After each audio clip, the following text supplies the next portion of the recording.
এখন বর্তমান যে পশ্চিম বাংলার যে কালচার, এই মুহূর্তে আমি প্রত্যেক প্রশাসনকে স্যালুট করি, তাদেরকে সম্মান করি, তাদের চেয়ারকে সম্মান করি, ভালো করে বোঝেন।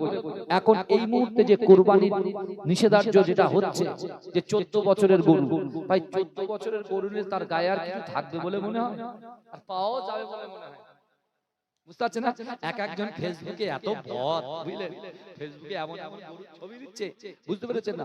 এসব নিয়ে করবেন না, দয়া করে বলছি, আমি আমার যুবকদেরকে বলছি, ঠিক আছে, আমি আপনাদেরকে বলছি, গরু কোরবানি করার দরকার নেই। গরু আপনি কিনবেন না, কারোর কাছ থেকে কিনবেন না। এই দেখেন না, কারোর কাছে একদম পুরো ব্যান করে দেন। আমি যদি এটা হয়, আমি আমার ভাইদেরকে বলি না, মুহাব্বত করেন, ভালোবাসেন। আমাদের ভিতরে যে গরু কুরবানি না করলে আমরা মুসলমান থেকে খারিজ হয়ে যাব, এটা তো নয়, কোনোদিন নয়। কারণ প্রশাসন বলছে, প্রশাসনের তাদেরকে একটু তাদের কথা তো শুনতেই হবে। তারা যেভাবে বলছে তারা আমাদের ভালোর জন্যই বলছে, কথা বলেন। প্রশাসন যে কথাটা বলছে আমাদের ভালোর জন্য বলছে। হ্যাঁ, সরকার যেটা ভালো বুঝে সেটা করেছে। এখন যে সরকার এসছে তাকে আমরা সম্মান করি, কোনো অসুবিধা নেই। সরকার যেভাবে বলবে সেভাবে আমরা চলবো, এটা সংবিধান বলছে, বুঝতে পেরেছেন? ভুল ভ্রান্তি ত্রুটি বিচ্যুতি তো পরে হবে, কাজ না করলে কাজের ভুল তো আপনি পাবেন না।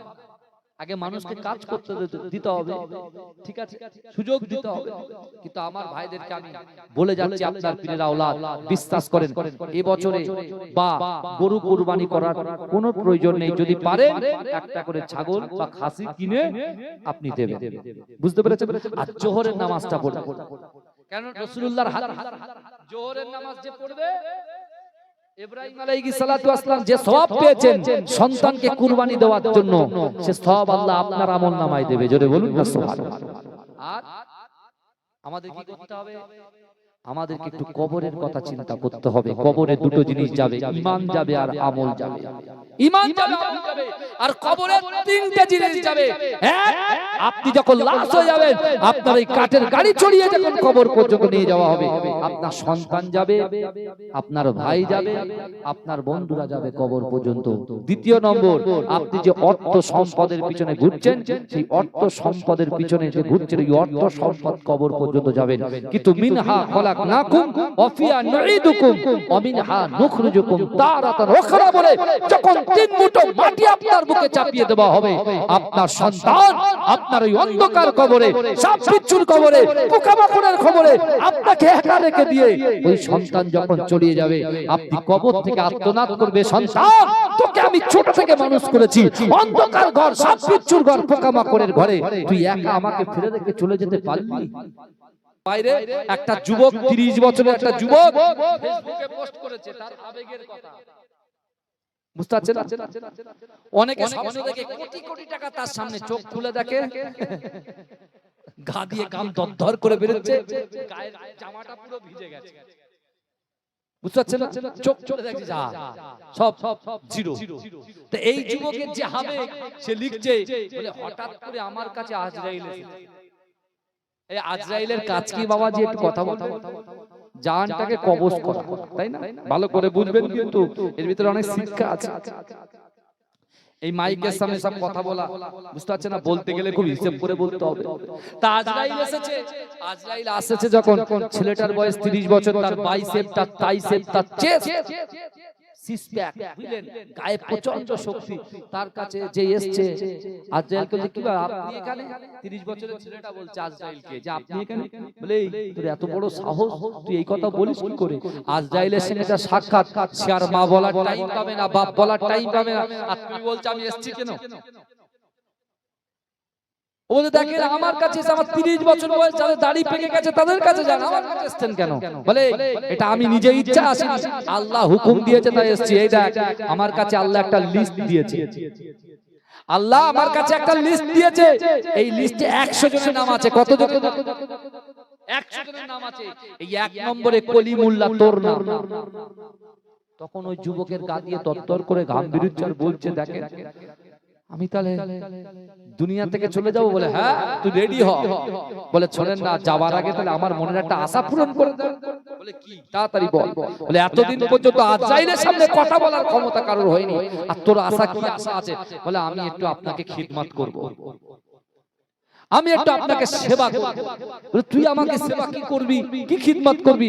বলে আমি আপনাকে এক কাপ চা খাওয়াবো। বলে তুই চা খাওয়াবি?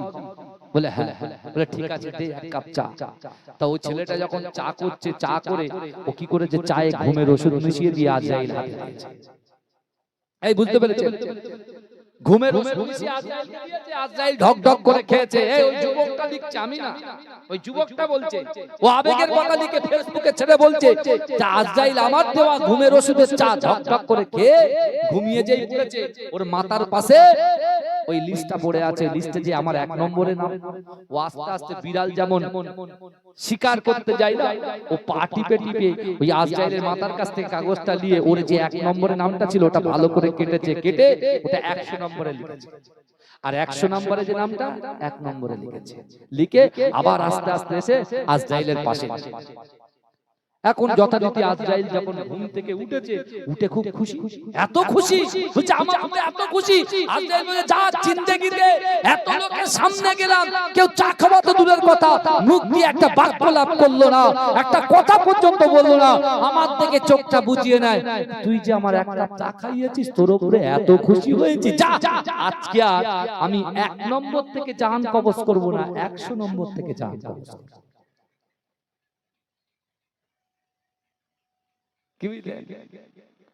অতি চালাকি,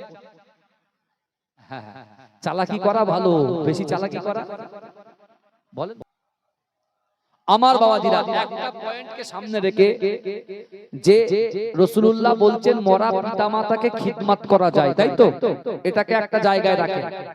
আমি কুরবানির প্রসঙ্গে 2-4টে কথা একটু বলি, যে আল্লাহ মানুষকে পরীক্ষা করবেন, নবীদেরকেও পরীক্ষা করেছেন। তা প্রথমে হযরত ইব্রাহিম আলাইহিস সালাতু ওয়াস সালামের প্রথম স্ত্রীর নাম হচ্ছে হযরতে সারা, তাই তো? সারার গর্ভে যখন কোনো সন্তান আসছে না, আম্মাজান হাজেরার সঙ্গে আম্মাজান সারাই কিন্তু নবী ইব্রাহিমকে বিবাহ দিলেন। বিবাহ দেওয়ার পরে একদিন নবী ইব্রাহিম আলাইহিস সালাতু ওয়াস সালাম আল্লাহর কাছে দোয়া চাইছেন, আল্লাহ আপনি আমাকে একটা সন্তান দেন।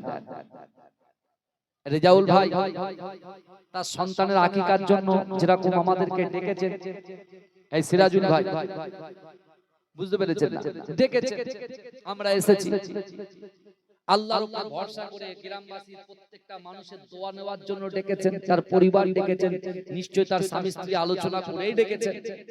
তারপর তার শ্বশুরি কুল, শাশুড়ি কুল, পিতৃকুল, মাতৃকুল, তাদের রুহের মাগফিরাতের উদ্দেশ্যেও ডেকেছেন।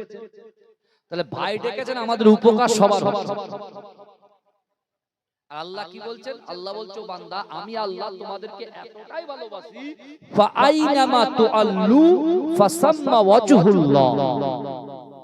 আল্লাহ বলছো বান্দা শোনো, তোমাদেরকে কতটা ভালোবাসি, তোমরা যখন ডান দিকে তাকাও ওই ডান দিকে আমি আল্লাহ আছি, তোমরা যখন বাম দিকে তাকাও বাম দিকেও আমি আল্লাহ আছি, তোমরা যখন সামনে তাকাও সামনে আমি আল্লাহ আছি, তোমরা যখন পিছনে তাকাও পিছনেও আমি আল্লাহ আছি। জোরে বলে আমাদের সামনে পিছনে ডান দিকে বাদিকে আল্লাহ আছে, তাহলে আমরা ঘাবড়াচ্ছি কেন?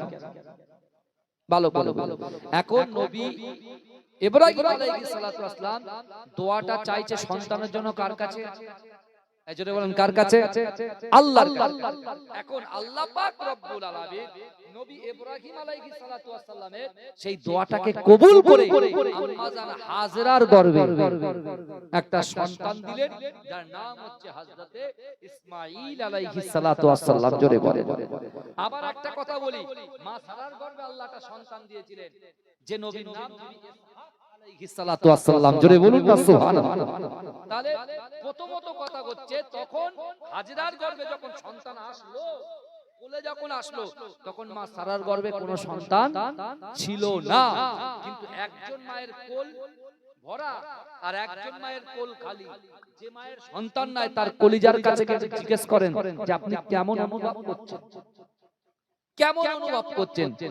সে মা সন্তান বিনা থাকতে পারে না, আল্লাহর কাছে দেখেন রাতের পর রাত বালিশটা ভিজে যাচ্ছে, আল্লাহ একটা সন্তান দেন, সন্তান দেন, সন্তান দেন। আমি মায়েদেরকে বলছি মা চিন্তা করবেন না, বিশ্বাস করেন রাসূলুল্লাহ ওই কাবা বাইতুল্লাহ শরীফে তিনটা আমল দিয়ে গেছেন।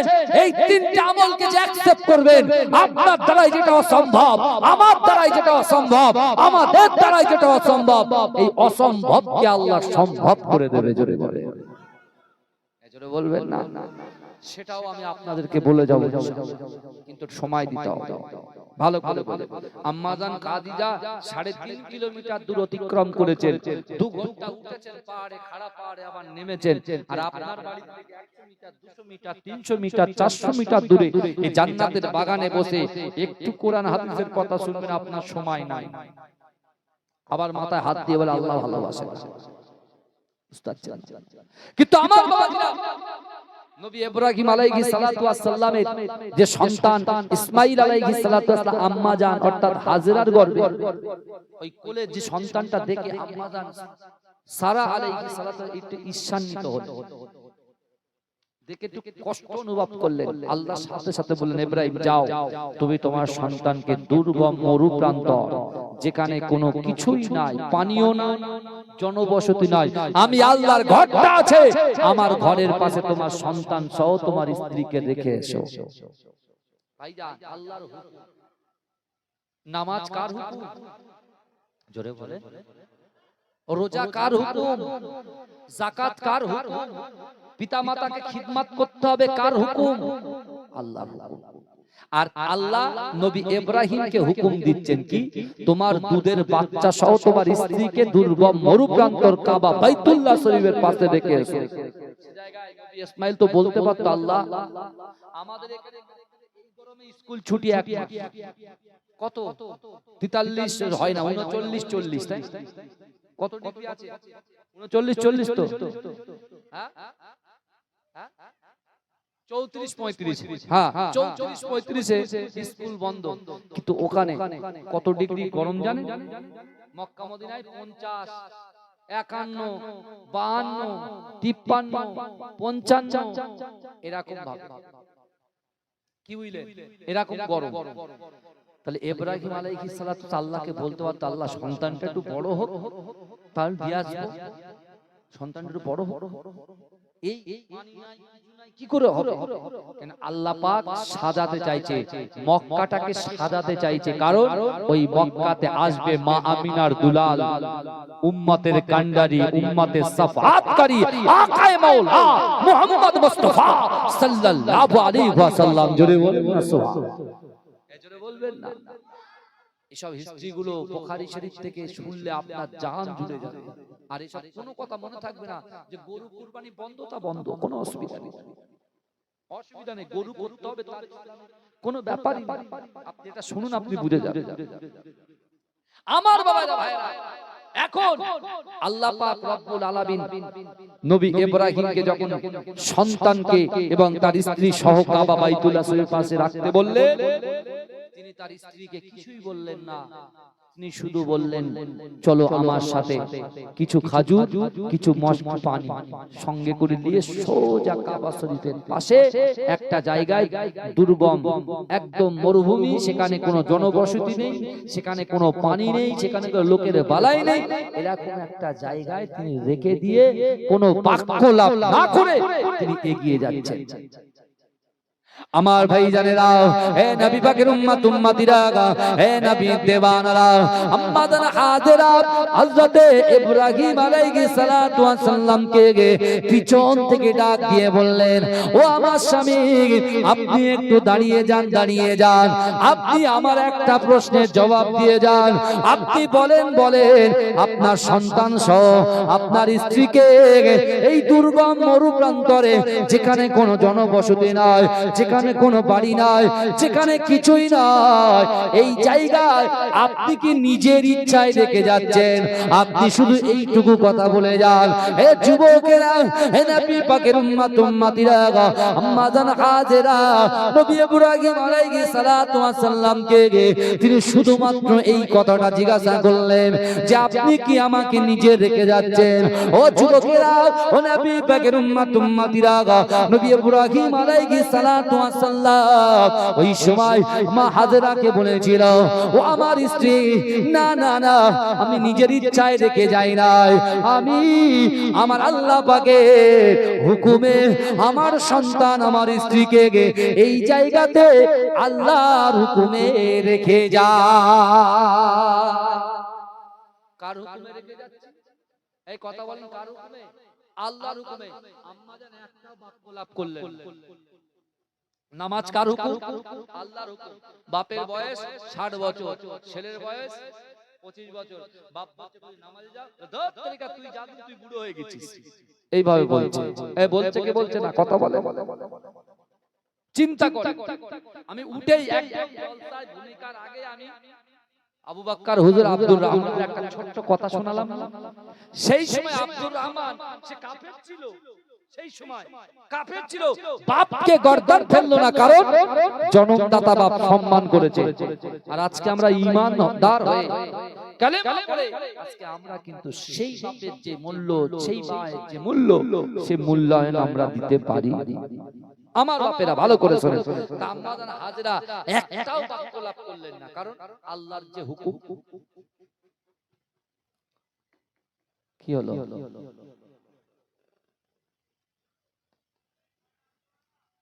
কিছু হলো নাকি? শেষ করবো কি? কি বলছে ওই লোকটা? কি আমার বাবাজিরা ভাইরা, বরঞ্চ ওখান থেকে একটা পর্দা দিয়ে দেন, আরো ভালো হবে, আমার মাইন্ড ওইদিকে যাবে। ঘোরাঘুরি করলে সমস্যা। আরে দরুদ শরীফ পড়েন, আল্লাহুম্মা।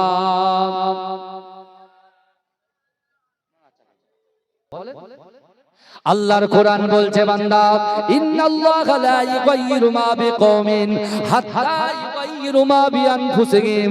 আমার আল্লাহ বলে, বান্দা, তোমরা যারা, আমি আল্লাহ পাক রব্বুল আলামিন তোমাদেরকে জানিয়ে দিলাম,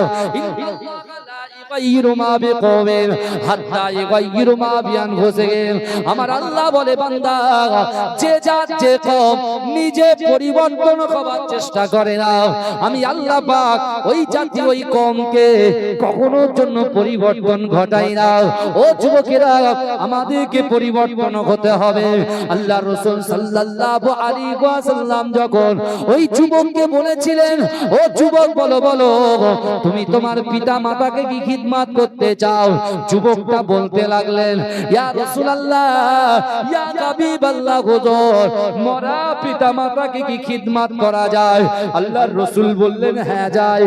ও যুবকেরা, ওই সময় ওই যুবকটা আল্লাহর রাসূলের কদমের কাছে পড়ে বললেন, ইয়া রাসূলুল্লাহ, ইয়া হাবিবাল্লাহ, হুজুর, কি এমন কাজ করলে মরা পিতা মাতাকে খিদমত করা যায়, তাদের খিদমত করার সওয়াবটা পাওয়া যায়? আল্লাহর রাসূল বললেন, ও যুবক, শোনো শোনো, আমার আল্লাহ পাক রব্বুল আলামিন আমাদের জন্য 5 ওয়াক্ত নামাজকে ফরজ করে দিয়েছে।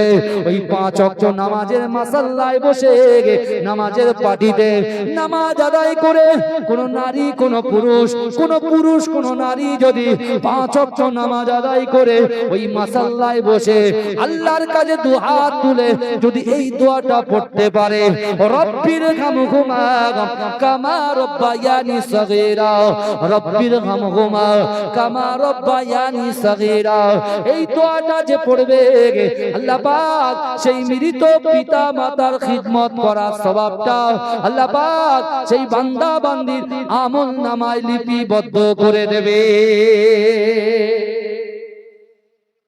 বলবেন না সুবহানাল্লাহ? কি দোয়া পড়তে হবে? রব্বির হামহুমা কামা রব্বায়ানি সাগীরা। এই বুঝতে পারছেন তো? এই দোয়াটা আমরা কবার পড়েছি সারা দিনে? হাতের 5টা আঙ্গুল সমান নামাবাদি বলেছে। আমিও বলছি একমত। সবাই পড়ে আবার পড়ে না, কেউ পড়ে কেউ পড়ে না, তাই না? কথা বলে। কিন্তু আমার বাবারা ভালো করে শোনেন, আমাদের বাপ মা যারা কবরে আছে আর আমরা যারা দুনিয়ায় বেঁচে আছি, প্রত্যেক নামাজের পাটিতে যদি এই দোয়াটা পড়ি, রব্বির হামহুমা কামা রব্বায়ানি সগীরা, এই দোয়াটা পড়ার জন্য কি হবে?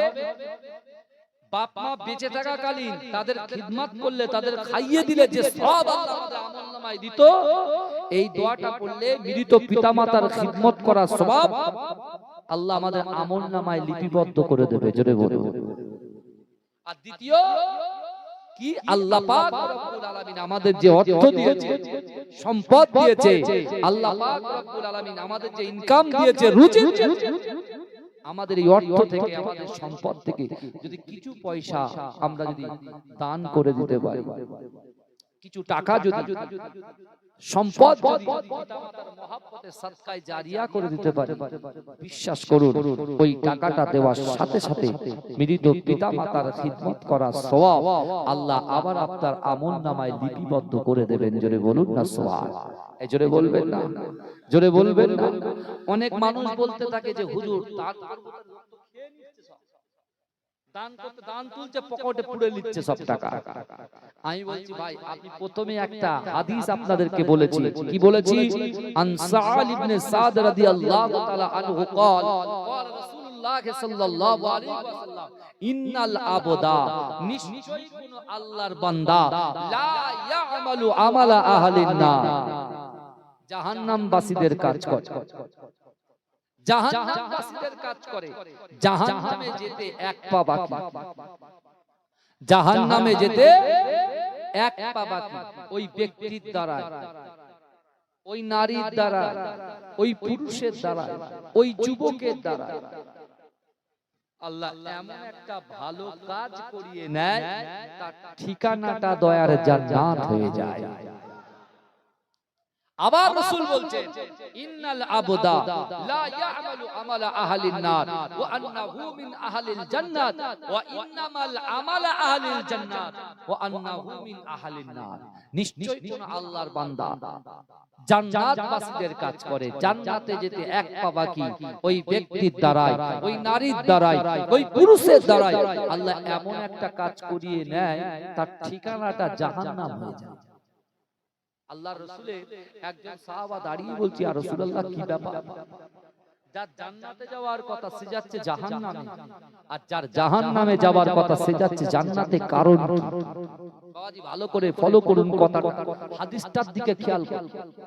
আমার আপনার নবী, দয়ার নবী জনাবে মুহাম্মদুর রাসূলুল্লাহ সাল্লাল্লাহু আলাইহি ওয়াসাল্লাম ওই সময় সাহাবাদেরকে বলে দিলেন, ও আমার সাহাবারা, আমি রাসূলুল্লাহ, তোমরা আমাকে প্রশ্ন করলে, ইয়া রাসূলুল্লাহ, হাবিবাল্লাহ, যার জান্নাতে যাওয়ার কথা সে যাচ্ছে জাহান্নামে, যার জাহান্নামে যাওয়ার কথা সে যাচ্ছে জান্নাতে। ও আমার সাহাবারা, তোমরা শোনো শোনো, আমি রাসূলুল্লাহ তোমাদেরকে জানিয়ে দিলাম, ইন্নামাল আমালু বিল খাওয়াতিন, ইন্নামাল আমালু বিল খাওয়াতিন। ও আমার সাহাবারা, প্রত্যেকটা জিনিস নিয়তের উপরে নির্ভরশীল। এজন্য বলুন, প্রত্যেক জিনিস কিসের উপরে নির্ভরশীল? নিয়ত। এই যে আমরা গরুটাকে কুরবানি করি, আমরা বড় বড় পশু কিনি না, গরু কিনি না, একদম হিষ্টপুষ্ট 1-1.5 লাখ টাকার পশু কিনি তো, তা আল্লাহ কি ওই পশুটার দিকে তাকায়? এই কথা বলে আল্লাহ মানুষের অন্তর, ওই নিয়তের দিকে আল্লাহ তাকায়, পশুটার দিকে আল্লাহ তাকান না, নিয়তের দিকে তাকান। আপনার নিয়ত যদি সঠিক থাকে, আল্লাহর দরবারে ওটা কবুলিয়াতের জায়গায় পৌঁছে যাবে। জোরে বলবেন না?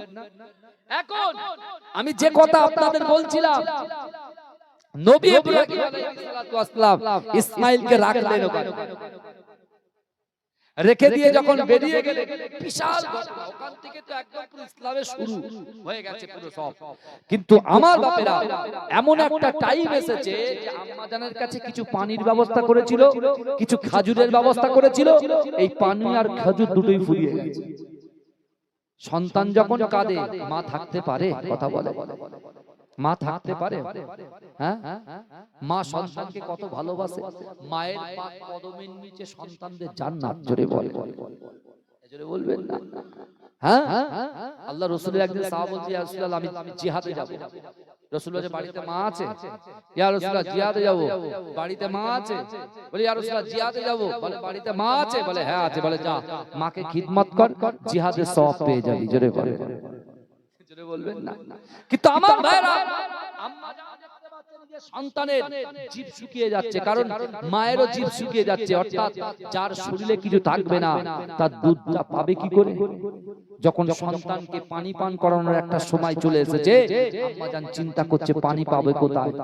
কাবা শরীফের পাশে ইব্রাহিমকে শুইয়ে রেখে, একা শুইয়ে রেখে, একদিকে আল্লাহ আছে, আম্মা জান ছুটলেন। আমার ভাই জানেরা, হে নবী পাকের উম্মত উম্মতিরা, হে নবী দেওয়ানরা, আম্মা জান হাজেরা কিছুটা দূরে গিয়ে দুটো পাহাড় ছিল। ও যুবকেরা, একটা পাহাড়ের নাম হচ্ছে সাফা, একটা পাহাড়ের নাম হচ্ছে মারওয়া। ও যুবকেরা, একবার সাফা থেকে মারওয়া, মারওয়া থেকে সাফা, তিনি এমন করে ছুটে ছুটে পানি তালাশ করতে লেগেছে, কিন্তু না না না, কোথাও পানি পাওয়া গেল না।